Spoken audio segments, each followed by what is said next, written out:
9 maktabning 2-sinf o'quvchisi Abduvaliyev Azamatman. Men bugun Usmonov degan kitobdan menga yoqqani ayyor bilan sodda bo'ldi. Bir bor ekan, bir yo'q ekan, bir ayyor bilan sodda bo'lgan ekan. Ular sayohatga chiqmoqchi bo'libdi va u yerda xumcha bor ekan. Xumchaning ichida oltin bor ekan. Keyin ular oltinni o'chib olamiz debdi. Keyin bizlar shahar ayyor aytibdi. Bizlar shaharga olib borsak, u shahardagilar bizlarni topib olib oltinimiz olib qo'yadi debdi.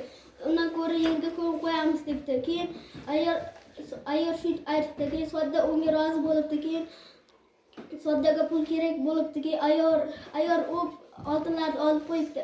Sodda kelib menga oltin kerak debdi. Keyin menga ham oltin kerak debdi. Ikkalasi boribdi. Keyin xumchada oltin yo'q ekan. Sen oldingmi debdi. Keyin ular men olganim yo'q debdi. Keyin ular shohni oldiga boribdi.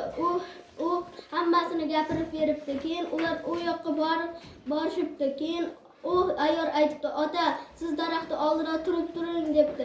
U yerda meni ishontiring debdi. Keyin esa u daraxtni oldida turibdi ekan. Keyin ular otasi daraxtni oldida turgandan keyin buni sodda oldi oltinni debdi.